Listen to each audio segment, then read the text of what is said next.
So if you'd like some names, Mr. Alec, Deputy Prime Minister was there, Senator Canavan, Mr. Perrott, Mr. McCormack, Mr. Buckholz, and I'll have some more for you in the fullness of time. My question to you is, did your investigators even interview the operator of the drone?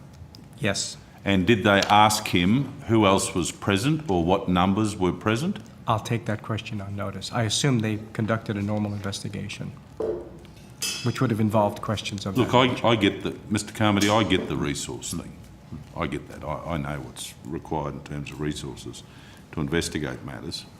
But if I were a drone operator out there and I decided I was going to flaunt the rules, and I mean, this debate's not going to go away. Last 24 hours we've had drugs dropped into a prison. I mean, it's like living through a self-fulfilling prophecy about what's happening around this space. But I wouldn't be concerned about UMOB. I wouldn't. I wouldn't be concerned. I would think, oh, well, there's been these other incidences and they didn't really pursue them with any energy. They're not going to come if they're not going to come after them, they're definitely not going to come after me. I mean, this is a problem. If you've got a resource issue that you say impedes your ability to direct people to do a thorough investigation about breaches of the law around the use of drones, my advice is you should start making the argument to government that you need more resources, not we're not going to do it because we're not equipped to do it. Senator, I understand your point. Thank you. My only response is that the allocation of resources for investigations of drones or any other matter depends a great deal on the seriousness of the matter. Yeah, but that takes up the matter of Senator Steele. I mean, why do we... No, please, sir. It's my background to some extent.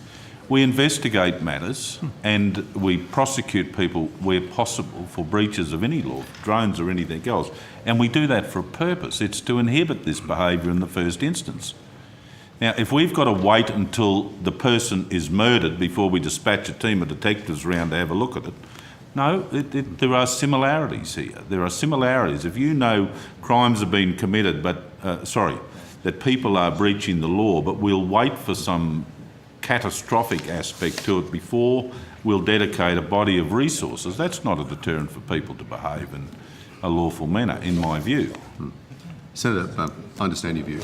We did not wait. We did investigate. We came up with a penalty. Senator. I tell you what, whoever, we'll wait to see the matters come back on notice, but I've got to tell you, an interview, and I don't know who the others were, Dr. Alec's investigator would be one of the few people in the room who wouldn't know who was at the rugby match or who goes to these matches. It's well known, it's well publicised. You can Google any page, the same people go and run around that flat every time. And I'm really interested, this young man who operated the drone knows everyone in this place, I promise you. And I'm interested in what he said when your investigator quite properly said to him, who else was present? What are the names and identities of these other people that you don't know about? Well, we took on notice whether that question was asked. I answered I said in my view. Well, Dr. Alec, I've got to tell you, if your investigator didn't ask it, you want to get him down or her down into the car park and get him out of your business as quickly as you can. Well, that would have to be the most fundamental question. I would say that the questions that were asked of the individual were not answered in a particularly fulsome manner, and there's no obligation for anyone to do so. I'm not justifying that, but it's a reality. Well, so you're telling me now that you have at least advice that the individual did not cooperate with your investigators in a full and wholesome manner? I would say that the individual did not respond fulsome, and to that extent was not as cooperative as we would like him to. These interviews were recorded? Not to my knowledge, no, sir. Oh, Dr. Alec, Mr. Carmody, you're telling me someone started an investigation and interviewed an individual at least with a view to a prosecution and didn't record it to the standard that would be required to underpin that prosecution? So is there no notes, no contemporaneous record of the conversation, no recording, taped or video or otherwise? Is that what you're telling us?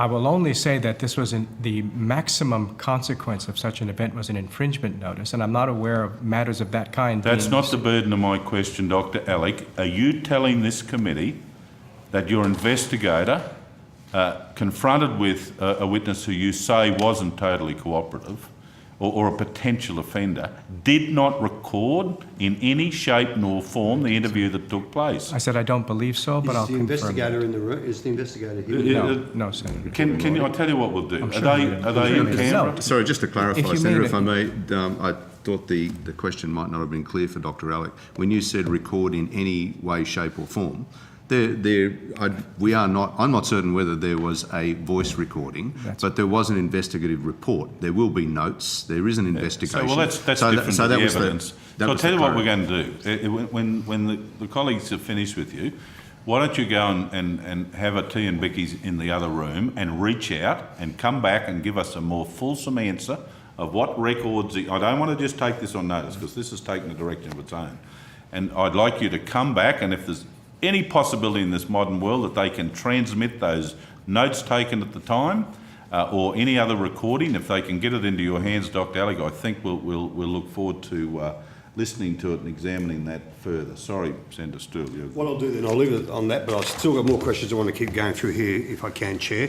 So I'd ask Dr. Alec or Mr. Carmody, what is the offence for giving I think in this view, false information to CASA during an investigation? The offence for providing false information is an offence under the criminal code legislation, Senator. I don't think it's a specific offence under our legislation, but it is a crime. Okay.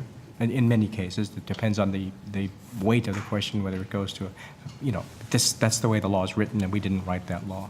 Okay, that's right. Have there been any discussions between CASA, the Department of Infrastructure, and or the Department of Parliamentary Services in relation to the use of drones within the parliamentary precincts and above Parliament House?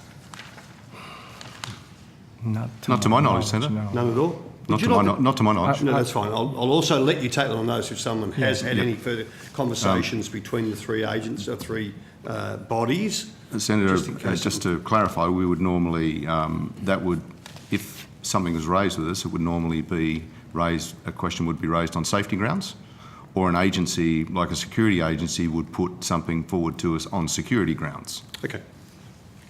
Because I have found out since we started this questioning that the Department of Parliamentary Services has the oversight of what goes on over and above here. So, all right. Well, if you take that on notice, please take that on notice for me. Just a question about whether or not we've been in contact. If there's been any discussions, and if there is, then there's a couple of lines of question. If so, when, with who, how many times, all that sort of stuff. What was it about? What was the concern? Senator. Okay, well, let's break and let's have a...